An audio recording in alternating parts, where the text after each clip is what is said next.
நான் நினைத்திருக்கிறபடியே நடக்கும், நான் நிர்ணயித்தபடியே நிலைநிற்கும் என்று சேனைகளின் கர்த்தர் ஆணையிட்டு சொன்னார் என்று எழுதப்பட்டிருக்கிற வேத வாக்கியத்திற்காக எங்கள் தேவாதி தேவனுக்கு கோடான கோடி ஸ்தோத்திரங்கள் உண்டாகட்டும். எங்கள் நினைவுகள் உம்முடைய நினைவுகள் அல்ல, ஆனால் உம்முடைய நினைவுகள் எங்களுடைய நினைவுகளாக இருக்கும்படி இந்த நாளில் எங்களுக்கு இரக்கம் கிடைக்கட்டும். நீங்கள் எதிர்பார்த்திருக்கும் முடிவை உங்களுக்கு கொடுக்கும்படிக்கு நான் உங்கள் பேரில் நினைத்திருக்கிற நினைவுகளை அறிவேன் என்று கர்த்தர் சொல்லுகிறார்.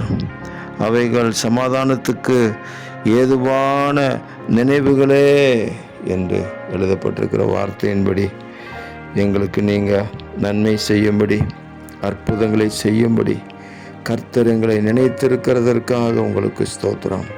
கர்த்தர் நம்மை நினைத்திருக்கிறார், அவர் நம்மை ஆசீர்வதிப்பார் என்று சொல்லப்பட்ட வார்த்தையின்படி உங்கள் பிள்ளைகள் ஒவ்வொருவரையும் தேவரீர் அளவில்லாமல் ஆசீர்வதித்து உயர்த்தி கனப்படுத்துவீராக. இரட்சகர் இயேசு கிறிஸ்துவின் நாமத்தில் ஜெபிக்கிறோம் பிதாவே. ஆமேன், ஆமேன், ஆமேன்.